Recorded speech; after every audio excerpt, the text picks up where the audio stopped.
Mark, can you hear me? I can hear you. There you are. Yeah, I'm sorry you're having trouble with the camera. Yeah, Um, my apologies. I don't know whether it's my camera or StreamYard or I'm just a Luddite.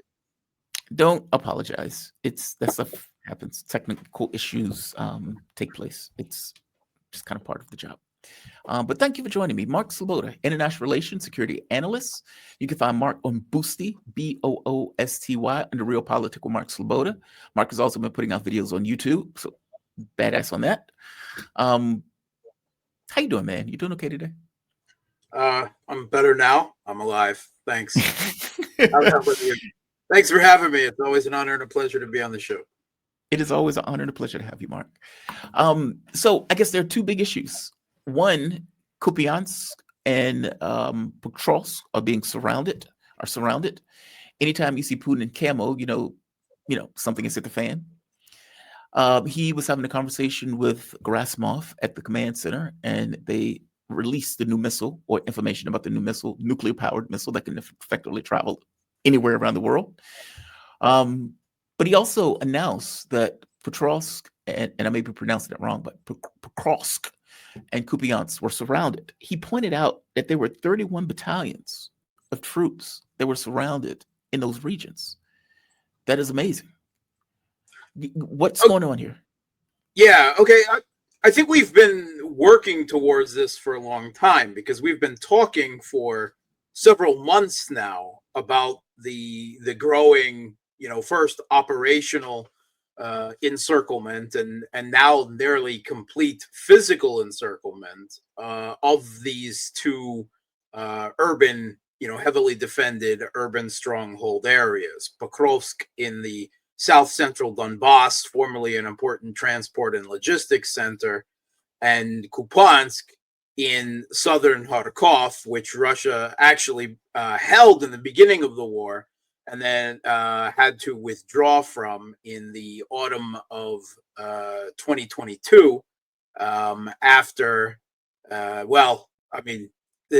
was kind of bad planning, I guess, on Russia's part. They began the intervention in Ukraine with a relatively small force, less than 150,000, far smaller actually than the Kiev regime's military at the time.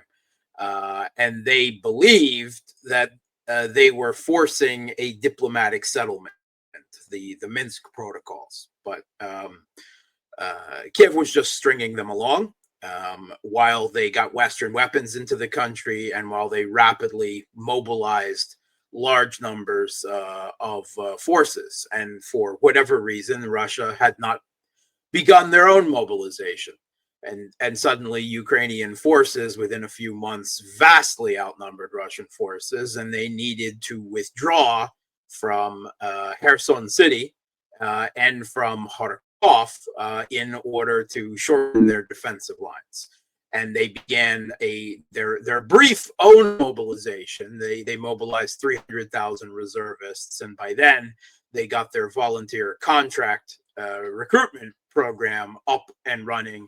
And they haven't had to mobilize any reservists since then because they've gotten plenty of volunteer soldiers signing up in ever increasing numbers for the special military operation through a combination of Russians believing in what they're doing in Ukraine, but also, of course, the good pay and benefits being offered doesn't hurt much either. So now they're back in Kupyansk, and this will really open up southern Kharkov region, and it will pave the way. Russian forces are already moving on Liman, and then which is only a couple of weeks behind Kupyansk at this point in military terms. Of the threat they're facing, of the crisis that the Kiev regime forces are facing there. And then Izium, a smaller area, but important. And that is, rapidly talked about as the gateway to Slavyansk, right? And everything now is, once Pokrovsk and Seversk in the North Donbass are wrapped up in the next few weeks, as seems likely, then everything will be about the Kiev regime's last defensive line. We've talked about it for a long time, the 3 Slavyansk, years. Kramatorsk, Konstantinovka line. But Russian forces will then be in a position to move on it from 3 different directions, and their militaries will, at this point, are extremely heavily attrited in terms of both manpower and equipment and munitions.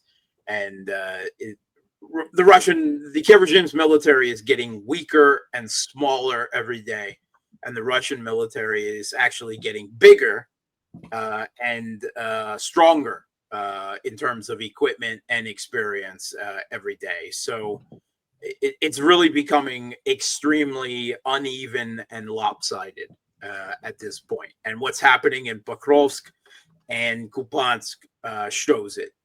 So when they say 31 battalion, these are, first of all, they're not full strength battalions. It must be said. The Kiev regime does not have full strength battalions, right? If a full strength battalion is supposed to be 800 people, a Kiev regime battalion is typically less than 50% staffed. So we're talking 300 to 400 people. Wow. Still, the numbers, the numbers that we're given is roughly 10,000 or 10,500 troops between the 2 locations, 5,500 in Pokrovsk and another 5,000 in Kupyanks, that are in threat at this moment of encirclement. And in fact, in Pokrovsk, the Russian military gave the remaining forces encircled in Pokrovsk a 3-day deadline, which expires about today, or face in military terms eradication. Although Putin has made clear that that Russia is hoping these forces will surrender, and they understand that it's difficult because the Kiev regime has a habit of killing its own forces who try to surrender with, shooting them in the back or drones. I've seen so many videos of troops trying to surrender being hit by their own drones. As long as they surrender and put down their arms, they will be treated according, as prisoners of war, according to the Geneva Conventions. Yeah. But it must be said that ideally, in an ideal world, the Kiev regime's military and political leadership, Syrskyi and Zelensky, would recognize that they waited too long to withdraw these forces in a bad situation. They should have made a tactical withdrawal to a better defensive position long ago, but for political and ideological reasons, they refused to do that.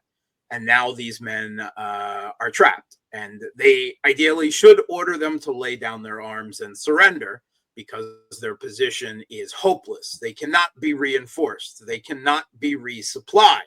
They can't get medical evac. They are put in an impossible position, and they're basically just being told, sacrifice your lives to gain us another week, another few days, which is not really acceptable. But we haven't come to expect anything less. The only time the Zelensky has ever ordered Ukrainian troops to surrender is when they already were surrendering, as Mariupol and at Avdiivka, when the forces were breaking, and in order to make it look like they were still in control of the situation, Zelensky post facto ordered a surrender or a retreat when they already were. So it's a very bad situation for them. And right now, what is happening in Pokrovsk and Kupyanks is eventually cleanup operations, mopping up operations. That's what it is. And that may take another few weeks, another month, but I mean, it's done at this point. And it must be said that the settlements of Seversk and Konstantinovka and Liman are in very similar situations. We've talked about these places multiple times before. And in terms of the timing, they're only a few weeks from being where Pokrovsk and Kupyanks are now. So it is highly likely that all 5 of these settlements, these strongholds, varying in size from towns to small cities, but what's important is that they were fortified and defended tooth and nail as strategic positions by the Kiev regime, and they've held out for varying lengths of time. Seversk has held out essentially since the beginning of the conflict. That one was a particularly tough night. Russian forces have thrown themselves at Seversk repeatedly, and this time they went wide around. They took over the long, tedious of taking out the Serebranka forest to the north of it that the Kiev regime had long operated out of. They made very good use of the forests and the foliage to hide from Russian artillery and drones, and to launch their own drones from. And anyway, it was a long, bloody battle for Seversk. The geography is unfavorable, but eventually Russian forces have now essentially operationally encircled and are moving towards a full encirclement of Seversk as well. In fact, in Seversk's situation, the Kiev regime forces are very soon going to find themselves very far behind the front lines, with no avenue of escape there either as well. So the Kiev regime's leadership, of course, is really refuses to accept the situation or to acknowledge it. The most we've heard is Zelensky admit in a brief couple sentence remark over the weekend that the Kiev regime forces there are in a very bad situation, and it's like, yeah, no, That's an understatement.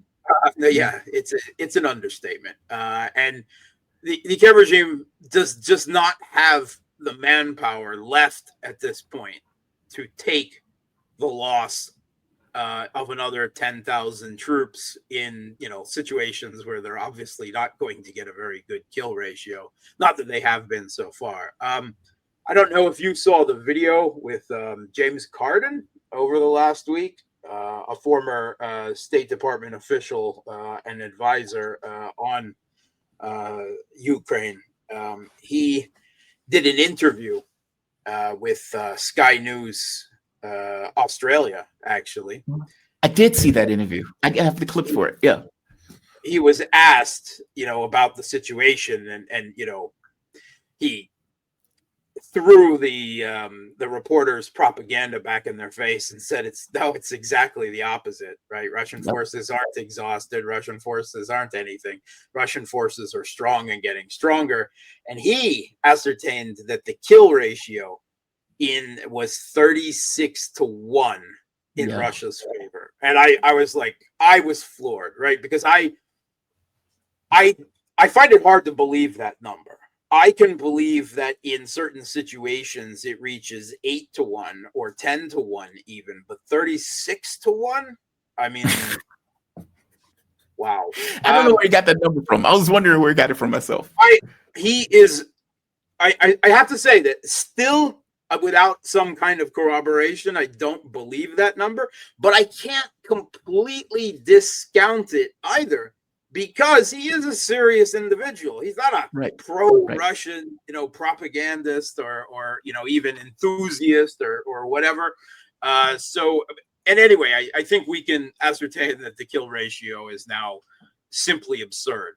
And the Russian forces are, progressing at the pace that they are with a war of attrition, only to keep their own casualties down so long that that they can keep this conflict up indefinitely if necessary. If at some point down the road NATO joins directly, I think that's always been a consideration by them, and we see the hysteria even now. I mean, when you come down to it, Russia is still finishing up Donbass. I mean, Pokrovsk is only some 30 kilometers from Donetsk city, right, where this all started out.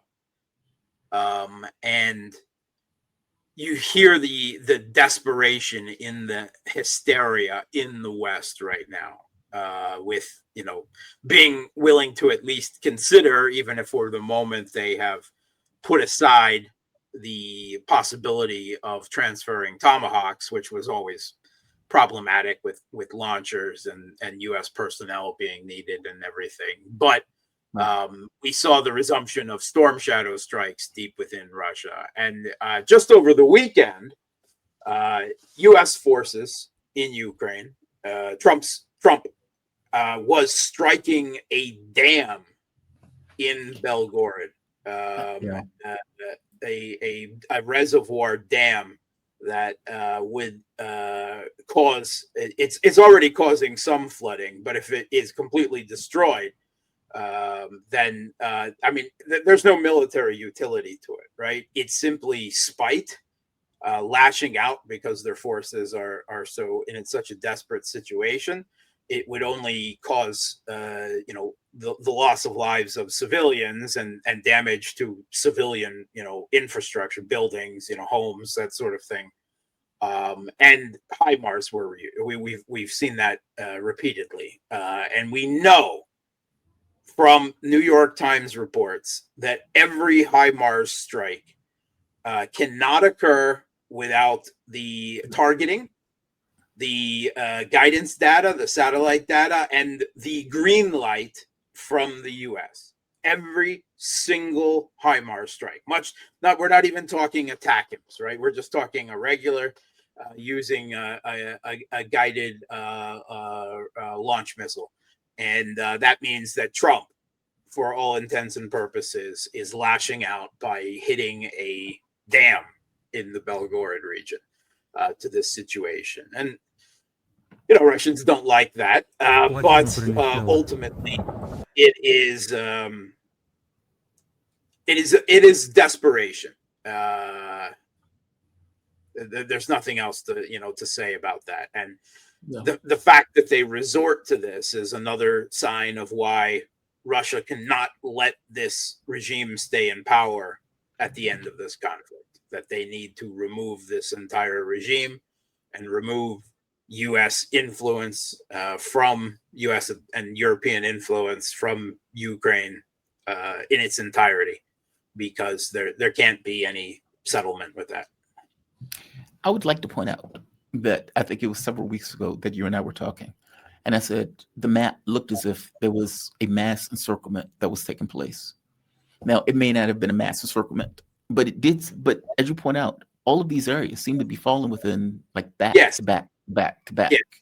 No, what you were talking about is a complete encirclement. You were talking a physical encirclement of everything, of the entire defensive line.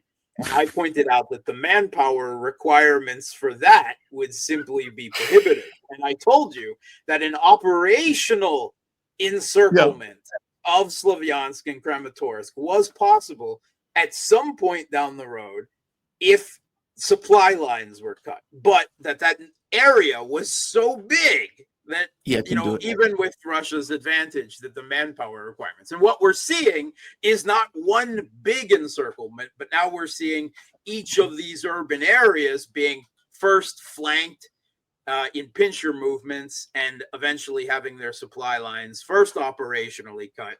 And now in both of these cases, they're facing actual physical encirclement. But the manpower requirements from that are considerably less than encircling the entirety of the Donbass with troops. So it's not like a World War II. Simply the militaries involved are not of that scale. And it must be said, whatever there's so much Western propaganda about Russian troops and Russian losses, from the very beginning, fighting with shovels, running out of this, running out of that, no morale, no training, right? Lives thrown away in what do they call it? Human wave attacks. Right. All of it could not be further from the truth. The Russian, the Kremlin is extremely concerned with minimizing Russian casualties, right? They said again, Putin said again over this weekend, no artificial timelines, right? No political deadlines, right? The goal is the destruction of the Kiev regime's military first and priority, but that Russian troop losses must be minimized. And that is to keep the support of Russian society, the morale of the Russian forces up. And yes, it's slow and grinding and methodical, but there's also no answer to it. And I understand there is a great deal of frustration from a certain segment of Russian sympathizers in the West that believe that it's simply not going fast enough for their Hollywood expectations and their Call of Duty experience. To be fair to them, because I've spoken to some of them. I haven't had the opportunity to speak to Dr. Rowe, but I have spoken to some people who it's not about the Hollywood thing. From their point of view, they're looking at it as a black swan event, as you would call it. Meaning, the longer that this goes on, the more opportunity there are for either false flags, the more opportunity there is for something to take place. Meaning, yes, I think you're right that Putin is concerned about loss of life, but I think they're also concerned. Medvedev, in fact, pointed out when the Budapest summit fell apart, Medvedev gave a very long statement. And in the statement, he pointed out, he says, well, now that negotiations are over with, we can go after various people who are in, let's say, secretive hideouts that we want to go after. Okay, well, that kind of implies that part of Russia's rationale for also with this kind of war of attrition without going, let's say, heavier in Ukraine to try to end the war faster had to do with also wanting negotiations. I mean, it could be a combination of both, I suppose, but that's according to Medvedev. Yeah. Give me it has to be said, we haven't seen that yet. I mean, again, the argument there is removing the Kiev regime's political leadership. Let's say that we know that the Kiev regime has tried multiple times, according to Budanov, right? The Kiev regime's, genocidal, I like the dark military intelligence chief. He said several times they've tried to kill Putin. They just have never succeeded, right? So why doesn't Russia return? And that's simply because Zelensky is an ineffective and incompetent clown. And Syrskyi is only, one step removed from that and has his position simply because he is 100% politically loyal to Zelensky and clicks his boots and jumps how high when Zelensky asks how much. And as far as the Russian side is concerned, that if they took these people out, they would just be replaced, right? It is a regime. It is not a handful of individuals, right? I mean, I know the U.S. loves to believe and portray every crisis situation in the world as the resort of one demonized individual, be that Putin or Gaddafi or Hussein or Assad or anything like that. The cartoon puerile vision, American vision of the way the world works. Well, Russia recognizes that's not the way the world works. And taking out Zelensky and Syrskyi would threaten, replacing them with someone more competent and capable than they are, which is not that hard to up the bar in them. And I really do believe that's the reason why they haven't taken them out, simply because they would put someone more capable in that office. They're quite happy with Zelensky's insanity and even intransigence, because there are certainly some people within the Kremlin that believe the opposite, that the greatest opportunity for a black swan event would occur with Russian casualties climbing to a much higher degree through pushing it too fast, and that might provoke a Western response, right? Mm-hmm. Whereas by moving incrementally and methodically, that is the equivalent of a normal Western tactic that is called salami slicing or incrementalism. And as long as they keep turning the heat on the pot up slowly, that the frog that is the West will not notice it until all of Ukraine is done. That's a counter argument that I'm sure is being presented in one form or another in the Kremlin, and that ultimately is what they have gone with. That being said, with the crumbling that we're seeing at the Kiev regime, inevitably the Russian military is now moving faster than they were 3 months ago, than they were 6 months ago, than they were a year ago. And that pace is only going to increase. Now, obviously, it still won't be fast enough for some people. And I certainly have had my criticisms with the Russian military, over the course of, since 2014, and the choice, which Putin has admitted was a mistake, of not sending Russian troops in back in 2014, 2015, of believing that there was the possibility of political reconciliation with, the Kiev regime, but primarily the West. And he's admitted that. And also, when the Russian intervention first began, I immediately, once I realized how small the Russian intervention force was, I said, mistake, mistake, mistake. Sure enough, it appears that it was, unfortunately, that it ended up so. But I am certainly not going to armchair quarterback around what the Russian Ministry of Defense is doing. Their slow and steady wins the race is winning. It has depleted, it has demilitarized much of NATO's military potential, right? Certainly in the capabilities of a land-centric war, right? They've simply exhausted artillery shells, tanks, infantry fighting vehicles, everything. But more than that, there's also a diplomatic and a narrative value to all of this. By playing the game the way it's being played, that keeps the rest of the world outside of the West on side. At the very least, not on the West side. They see Russia as acting professionally, and Putin as acting as a statesman at every step in this process, right? And we may get frustrated when he treats diplomatically with Trump, and I certainly do, but I also recognize that he seems like he's the only adult in the room for one reason, because he's the only adult in the room, and I put myself in that category sometimes. So I don't know how he does it. I swear, man, I don't know how he does it. I would.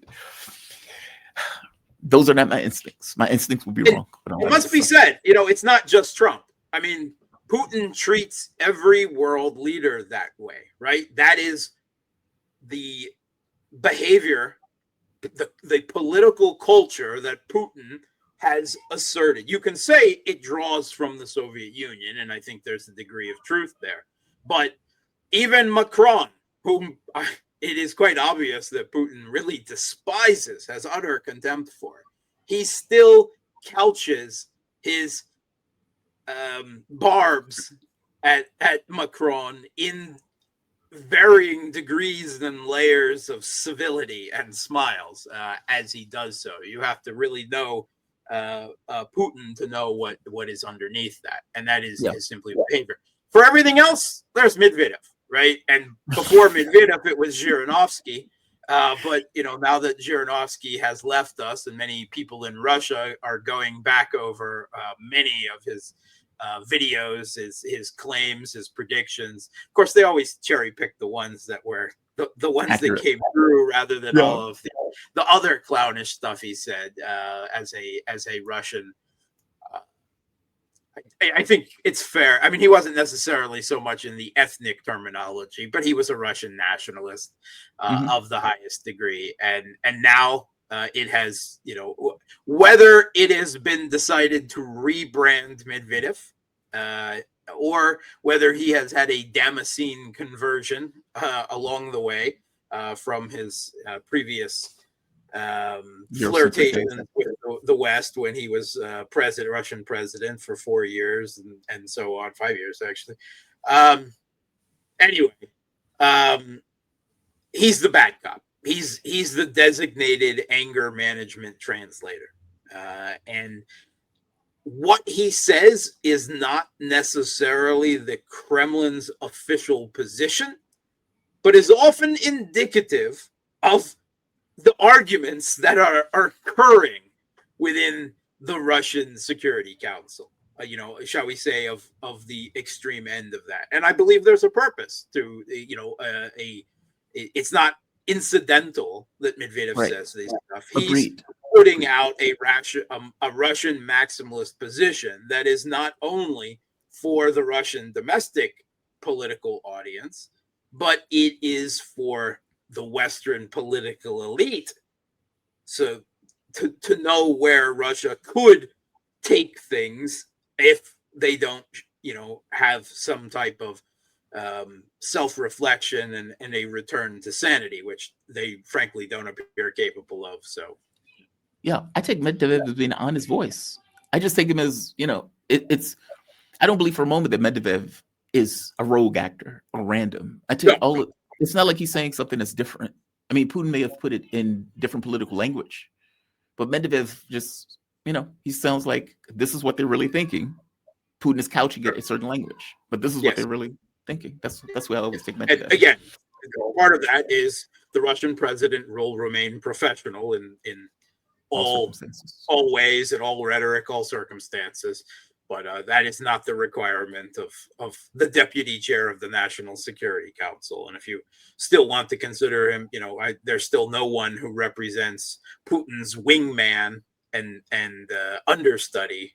Whether Medvedev ultimately succeeds Putin or not, he's still Putin's wingman. I mean, that's perfectly clear, and still has, as deputy chair of the Security Council and head of the Russian military-industrial complex, well, at least portions of it, he still obviously has an incredibly important position right now. When these locations fall, Seversk, Kupyanks, Konstantinovka, right. When those fall and Kramatorsk is effectively alone, they are going to lose thousands of people just before they even get to Kramatorsk. Yes. Do they know, or do you have any idea of the defensive capability of Kramatorsk after losing all of these people? Like, it's one thing if they're supported by the various regions. I suppose that Russia went around and took out these regions in order to isolate Kramatorsk by itself as a single thing. So, do they know any idea how long it I mean, they are heavily fortified. They've been fortified since 2015, right? It's important to remember that actually the start of the Russian spring, right, uprising against the Maidan that seized power in Kiev in 2014, that started in Slavyansk, right? That's where it all began. So they have heavily fortified that for a decade now. That being said, they've lost so many troops, and we keep hearing Western analytical reports. If you look below the headlines and the rhetoric, and you have various Western institutions like the Kiel Institute in Germany, but others now who keep track of such things, that are saying that the amount of military aid to Ukraine from the West is continually going down, right? That that number is on a long-term and significant downward trend.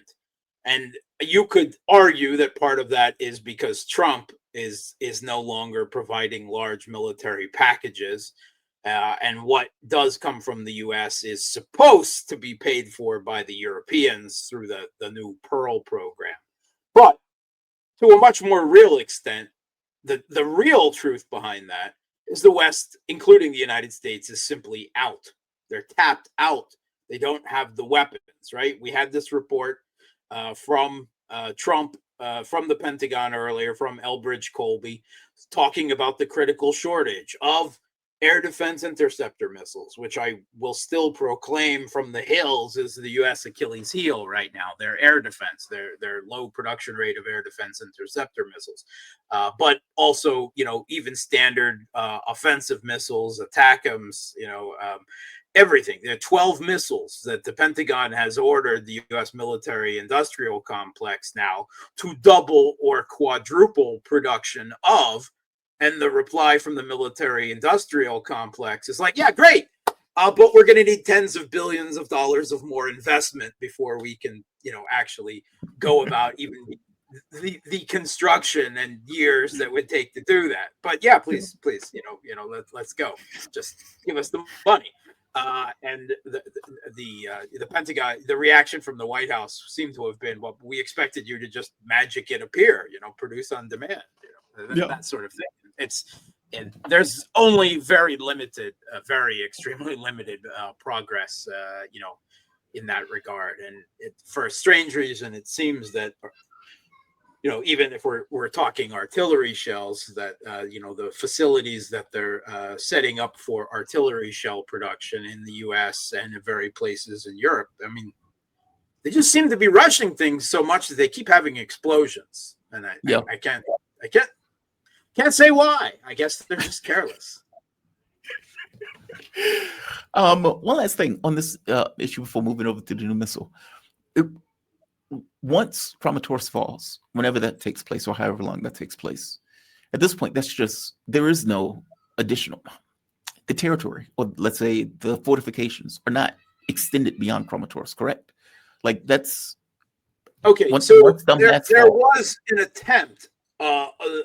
There was an attempt to erect another defensive line in the Donbass, basically on the Donbass border, further back.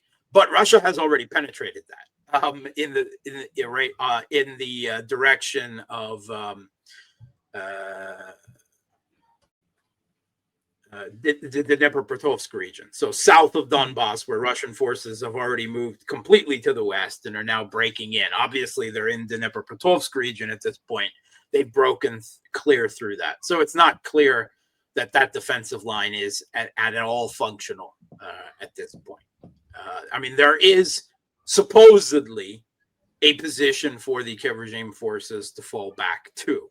Now, whether that is actually true or not, we have seen repeatedly that the Kiev regime orders defensive positions built, certainly during the last 2 or 3 years, and money is taken, and then they throw some barbed wire on the ground and some dragon's teeth that aren't even dispersed or something like that, and there's a couple ditches and there's no real fortifications. And if that's, I can't say whether that's actually the case in this for the entirety of this supposedly, invested in defensive line past Slavyansk and Kramatorsk, but I don't have any faith that there is any real defensive line after Slavyansk and Kramatorsk. I tend to be extremely suspicious of any claims that is true.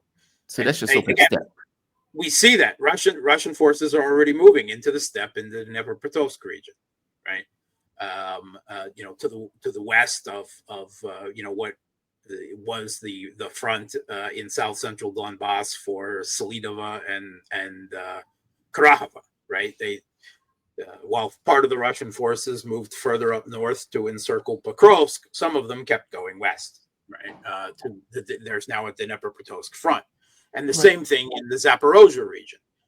Russian forces are now, they're also going about the investment very heavily of a guardian of a stronghold called the Malaya Tokmachka, which is, essentially a position protecting Arehov, which is the small city where the Kiev regime launched the ill-fated NATO 2023 offensive out of. I see. And after that, it would just be a straight line to Zaporozhye city and Dnipropetrovsk further up the line. Now, another thing that has been reported so much in the last 2 weeks that really can't be denied at this point, although it is not officially acknowledged by the government, by the ministries of defense of either side, but Russian forces are very active crossing the Dnieper. Right? Yes, I saw that.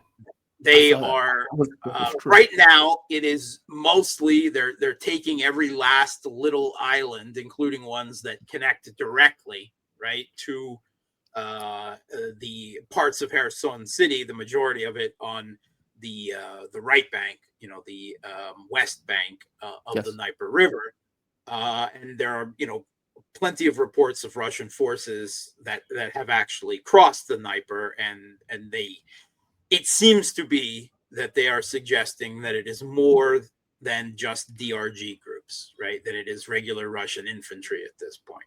So they've created a beachhead. I would say they're creating a beachhead. They are creating a beachhead. They haven't created one yet. I believe that they are going about the creation of one. And there's two ways to look at this, and I believe that they are both valid, right? One is that this is a real move to take Kherson City. Or two, that this is largely a diversionary measure that is forcing the Kiev regime to keep some degree of troops in Kherson City, or possibly even move reinforcements there, right, to protect Kherson City from this. And I believe they're both true. Because this is the way the fluid nature of the Russian front works that I've talked about before. That is the way that the Russian military has gone about countering the problems of 24/7 satellite and drone reconnaissance, preventing the buildup, the critical mass of troops that is needed to make a large scale, particularly a maneuver offensive. And this is why Russian has focused more on, softening up from a distance, but then infiltration tactics rather than a big armored push and offensive. But they will continue these small boat optics, building up a critical mass of Russian forces, in the environs of Kherson City, until the Kiev regime moves enough reinforcements there to stop them. And if they don't, then Russia will exploit the situation, and they will surge forces in and make a real offensive out of it. This is what Russia is doing all along the contact line, right? They are keeping their forces fluid and maneuverable and capable of pressuring the Kiev regime everywhere. And when inevitably it moves troops from one location to another to try to plug holes in the lines because of their manpower shortages, then Russia surges and exploits the situation in that now weakened area. And the way they're able to do this is because they now have enough manpower to do this, and because their logistics is so capable at this point. Fluid. The Russian front line is like water, right? Against the dam, looking for cracks, looking for seams, like has occurred around Pokrovsk and around Kupyanks and numerous other places now. And then the water surges and rushes in and widens those gaps and exploits the situation. But the fluidity of the forces, the maneuverability, is the way Russia is progressing on the offensive, despite the reality of, I don't know if you want to call it modern warfare or postmodern warfare, to signal there's a difference from what has come before. But when both sides have 24/7 satellite and drone reconnaissance, real-time information of the battlefield, and the threat of FPV drones, right, which now account for some 80% of Russian casualties, right? That is the way you deal with it, is by being fluid and maneuverable, keeping a limited amount of troops closest to the opponent. And the contact line is really not just about where troops are engaging in small arms against each other, because of the reality of drones and precision strikes and this reconnaissance. The contact line now really extends about 30 kilometers on both sides of the actual contact line. It's an expanded area of engagement because so much is long range strikes and drones at this point, right? Whether we're talking artillery, whether we're talking guided rockets, whether we're talking drones, FPV drones, strike drones like the Garan and the Lancet, loitering munitions, all of these sorts of things. And the Kiev regime has everything, practically the same on their side. They just have increasingly smaller amounts of it, right? So it's not that they have capability, right? And they still do have experienced troops that have fought, but the number of those experienced troops keeps shrinking as well. And they're filled with conscripts who have no training, no education, no battle experience. The Kiev regime's officers and NCO corps is just eviscerated at this point. They don't have enough trained, experienced people left. We've heard this directly from the commanders of some of these Azov and other battalions saying, that they went into the whatever with 100 men and now they've got 11 left, something like that. And everyone else is, as far as they're concerned, just meat puppets that have no real value to them. Mark, you are awesome.